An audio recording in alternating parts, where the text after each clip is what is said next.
Buenos días, estimados estudiantes. Vamos a continuar con nuestro tema 4, la última parte.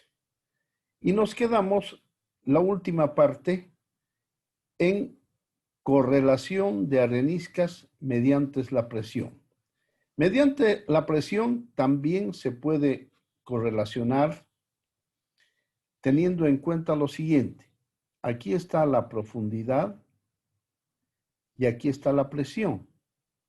Entonces, nosotros podríamos correlacionar de acuerdo a las presiones parecidas. Por ejemplo, esta arena que tiene una presión 2 con esta arena que tiene presión 6.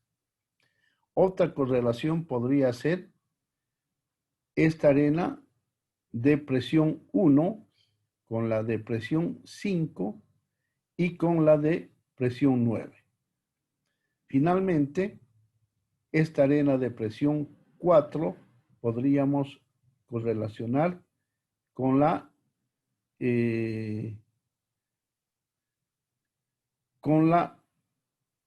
presión 8. Entonces, hay también esa forma de correlacionar por el mismo tipo de presión, es decir, el valor de la presión.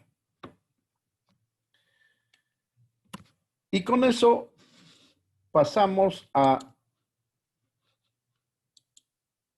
nuestro siguiente tema, que son explicaciones de la presión supernormal que ya habíamos hablado antes. Las presiones supernormales son aquellas presiones que son mayores que las hidrostáticas. Se encuentran en sedimentos que van desde el Cámbrico hasta el reciente, pero son comunes en depósitos deltaicos terciarios como el Mar del Norte, el delta del Nigeria y la costa del Golfo de Texas. En nuestro caso boliviano, en el subandino sur, las presiones supernormales estarían en la formación Los Monos. El estudio de las causas y la distribución de sobrepresurización es muy importante porque la sobrepresión presenta un peligro para la perforación y está estrechamente relacionado con la génesis y distribución del petróleo. La sobrepresión ocurre en ambientes de fluido de poro cerrado, donde la presión de fluido no puede transmitirse a través de lechos permeables a la superficie. Pero los dos aspectos a considerar son la naturaleza de la barrera del fluido y la causa de la acumulación de presión. En realidad estamos hablando de areniscas confinadas por todas partes, techo, base y en los laterales. Causas de presión supernormal. La barrera de permeabilidad que inhibe la liberación de presión. Hay litológica. Barreras litológicas comunes son las evaporitas y las lutitas. Cuerpos que están rodeados por estas dos litologías generalmente tienen presiones supernormales. Menos comunes son los carbonatos o areniscas impermeables, pero en algunos casos se dan. A veces actúan como sellos. Las causas estructurales están relacionadas con la geología estructural. Barrera de permeabilidad por fallas, aunque en algunos casos las fallas no son sellantes y por eso no ejercerían presiones supernormales. Estos autores, Fertel y Chilingalian, han enumerado 13 posibles causas de sobrepresión. Las más importantes son artesiana, estructural, relacionada a geología estructural, compactacional,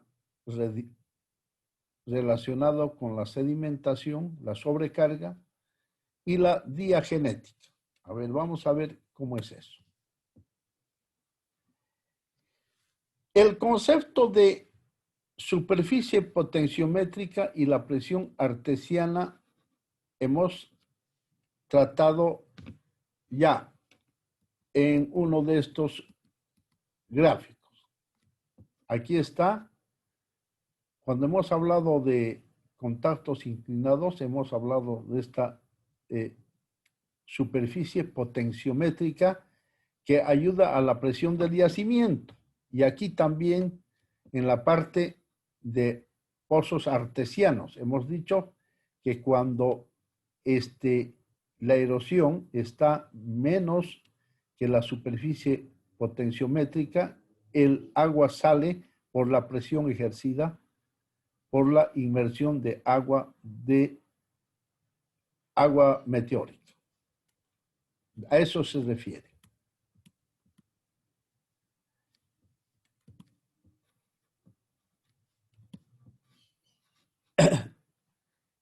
En casos tales como las areniscas siluriano-devónicas de Argelia, figura 414, esta es la figura 414, la superficie potenciométrica está en el borde de la cuenca y casi cae hacia el centro. Aquí está la superficie potenciométrica que va de los costados hacia el centro por un flujo de gravedad.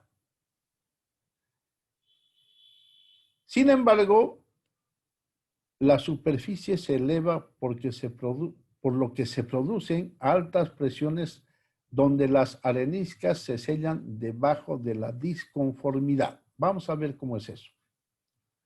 Aquí están las areniscas que están aflorantes. Luego, por debajo están las arenas subaflorantes que ya no se están viendo. Y aquí está la disconformidad o la discordancia gersínica que hace de barrera. Entonces la gravedad viene aquí y aquí se eleva, por lo tanto se producen las famosas presiones anormales.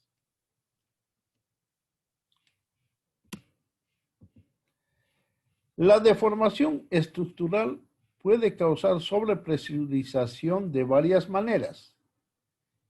En el nivel más simple se puede elevar un bloque de sedimentos entre dos fallas sello. Y si los fluidos no tienen otra salida, la presión de poro, que es la presión de formación, no podrá ajustarse a la nueva presión hidrostática más baja. En situaciones más complejas, la compresión de los estratos durante el plegado puede causar sobrepresión si el exceso del fluido no tiene forma de escapar.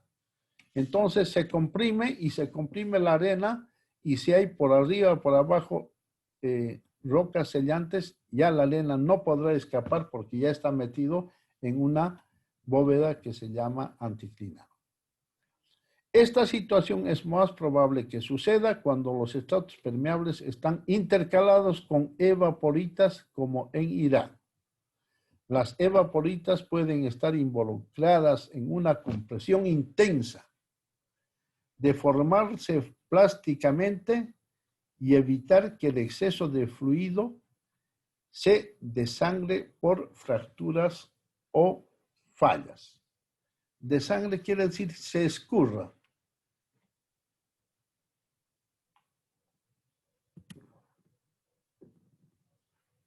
El tercer tipo de sobrepresión, y tal vez el más común, es causado por la compactación, o más bien por falta de compactación. Esta situación es esencialmente común en los deltas fangosos donde la deposición es demasiado rápida para que los sedimentos se compacten y desagüen de la forma normal. Este tema ha sido estudiado a detalle por Atis, Jones, Perry y otros.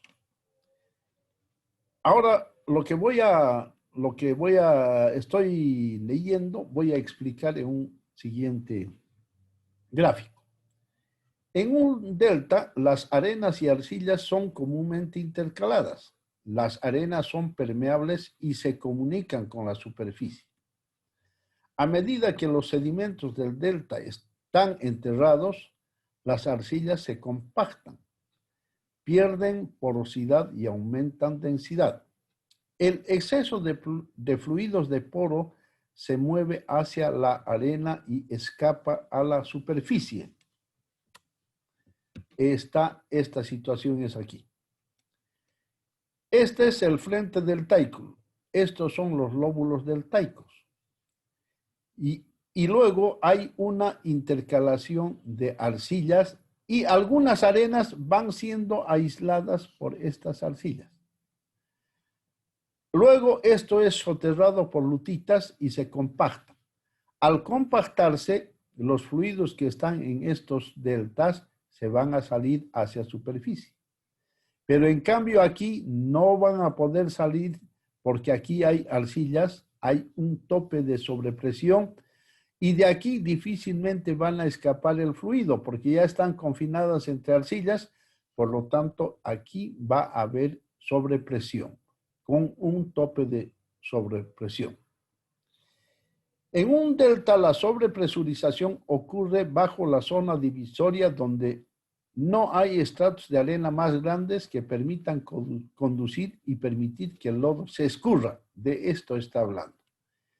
Aquí el lodo y el agua ya no se va a poder escurrir porque ya no está conectado con otras arenas que puedan liberar ese fluido.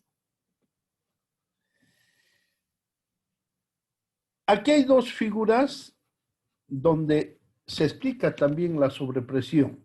Aquí está la profundidad y aquí está la porosidad.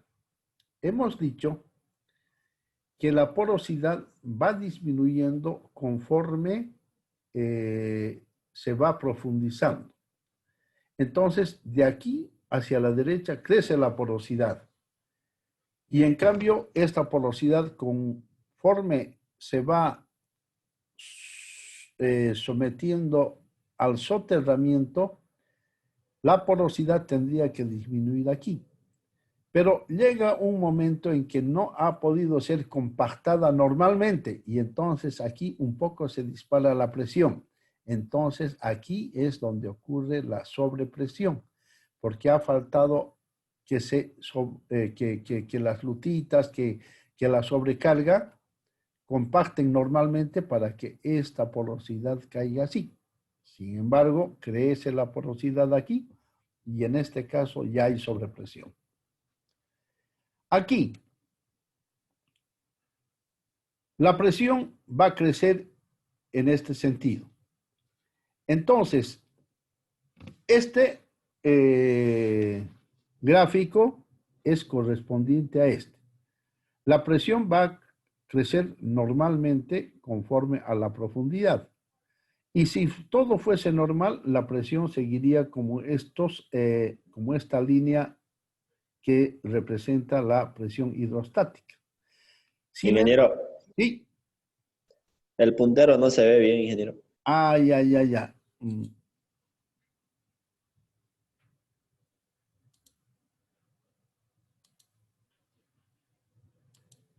No me hace caso.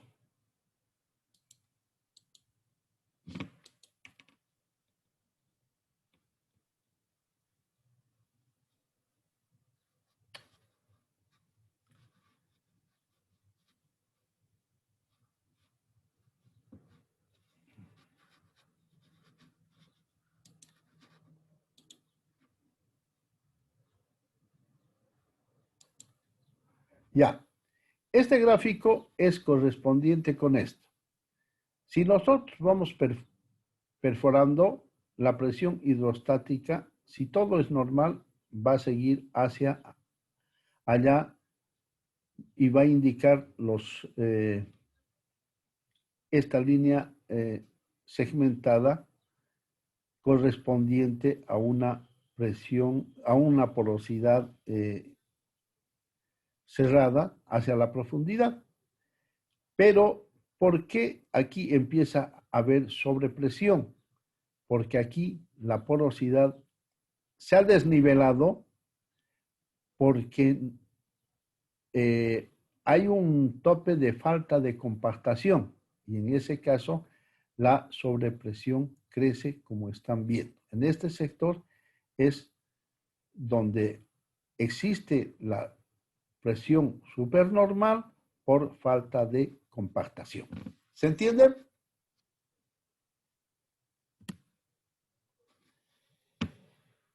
Por tanto, aunque la presión de poro aumenta con el soterramiento, eso ya he explicado lo que estoy leyendo, permanece a nivel hidrostático. En el lado mar adentro del delta, las arenas se vuelven discontinuas y finalmente desaparecen.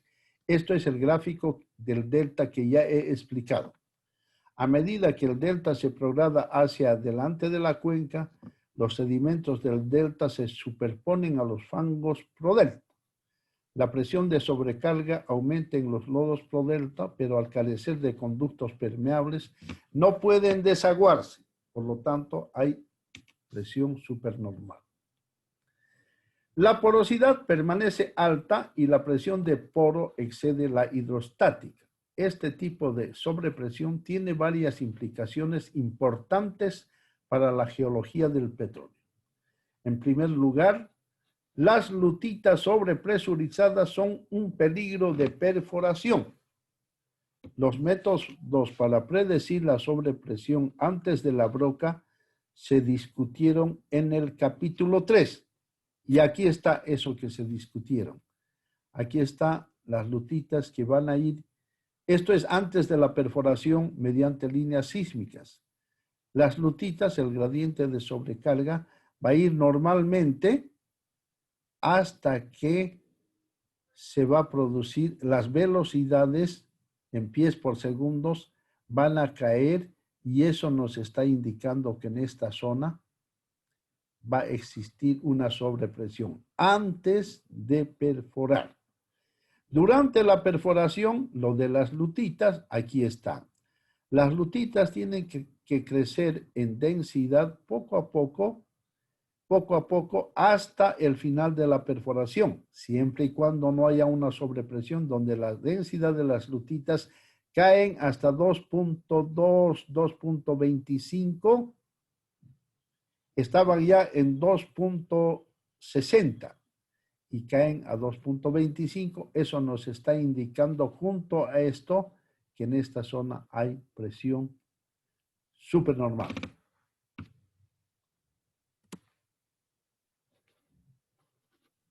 Y eso está aquí expresado. En segundo lugar, las lutitas de sobrepresión tienen densidades más bajas y conductividades térmicas más bajas que las lutitas normalmente presionadas. Eso hemos visto aquí. Eso hemos visto aquí. Presión subnormal. Las presiones subnormales son aquellas presiones que son menores que la presión hidrostática. Hemos hablado de un gradiente de presión hidrostática de 0.433 psi por pie, que es de la columna de agua dulce. Ejemplos y causas de las presiones subnormales han sido dadas por Ferter y Chilingarian, Dickey, Cox, Bachú, Anders Schust.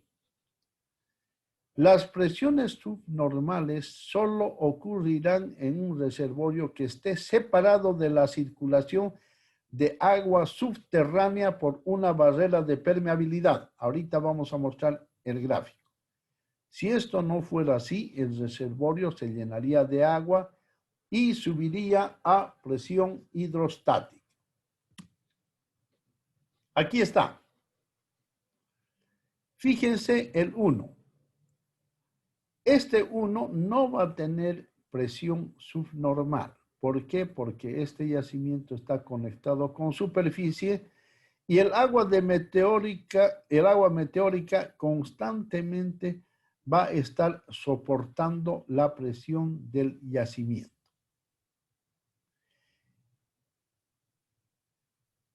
Otro caso son 2 y 3. Estos yacimientos 2 y 3, si bien este yacimiento está confinado hacia la superficie, este es un yacimiento estructural y estratigráfico.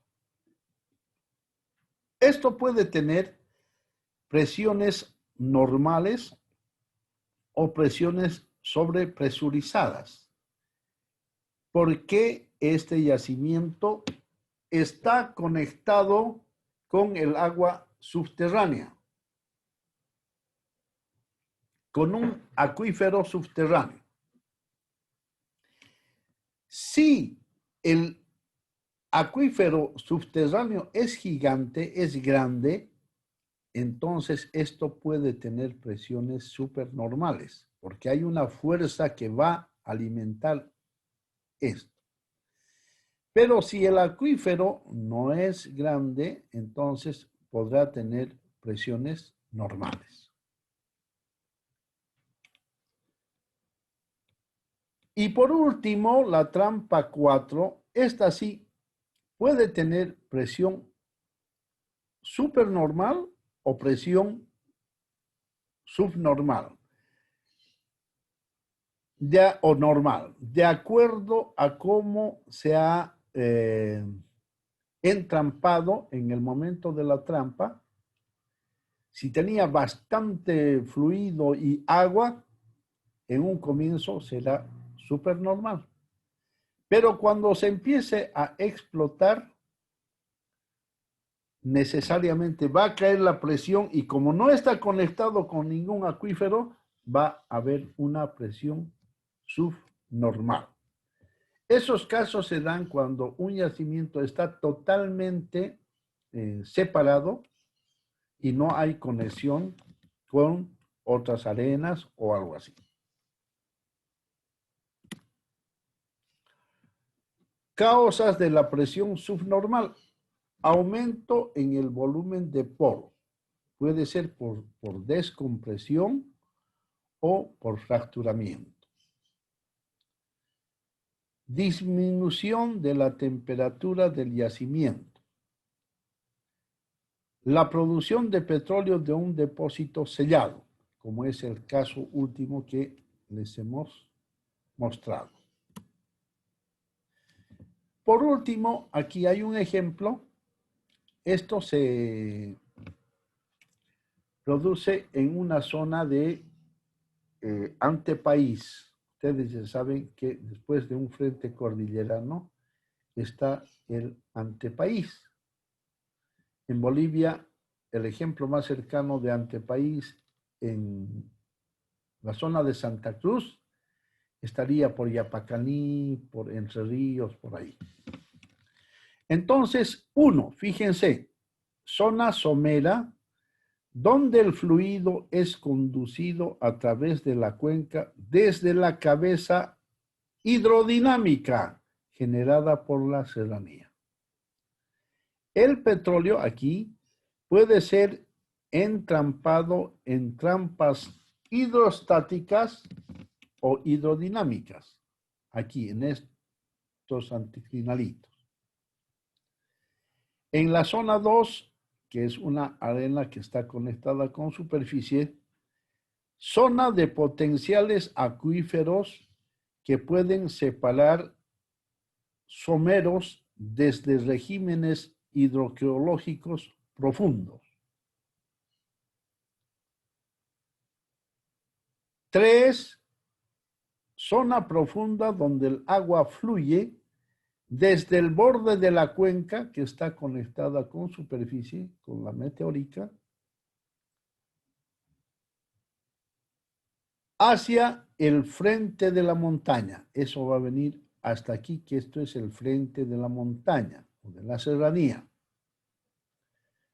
Reservorios bajo presurizados pueden ocurrir adyacente al frente de la montaña, aquí, En este sector pueden haber yacimientos bajo presurizados.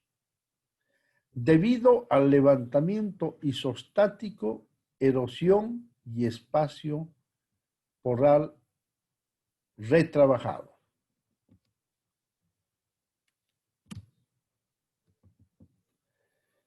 Dinámica de fluidos de subsuelo.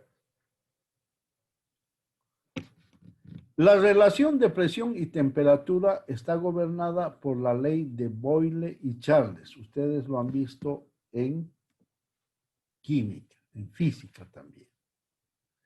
¿Qué dice esa ley? Que la presión por el volumen sobre la temperatura es igual a una constante. Esta ley gobierna el comportamiento de los fluidos en el subsuelo y también se puede establecer el factor volumétrico de formación de un reservorio. Eso lo veremos más tarde. Y aquí hablamos de lo que es punto de burbuja en un sistema líquido y gas donde ambos sistemas están sometidos a temperatura. La temperatura crece hacia este lado y la presión sube.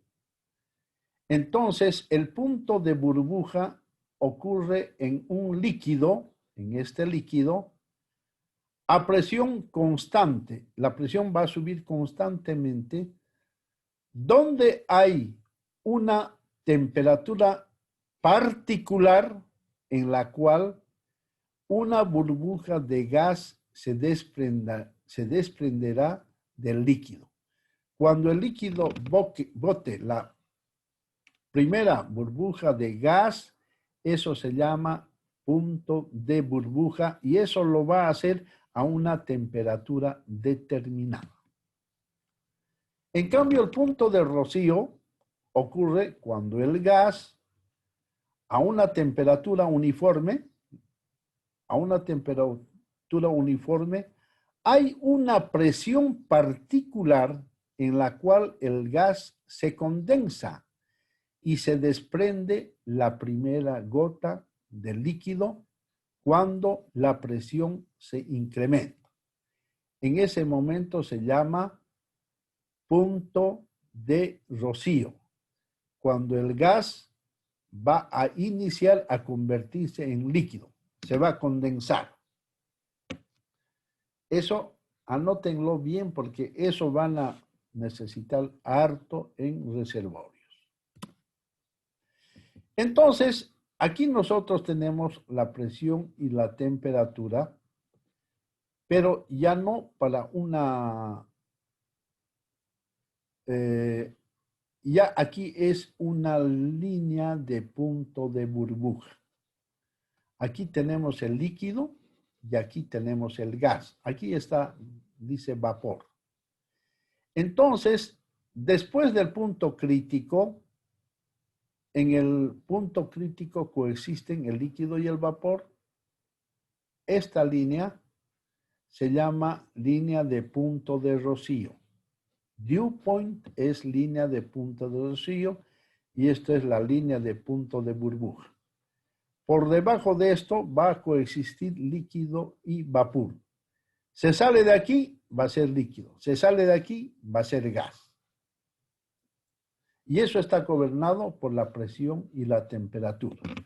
Y para que se entienda mejor esto, vamos a dar el siguiente ejemplo. Aquí tenemos un cuadro donde en el eje de las X está la temperatura y en el eje de las Y está la presión.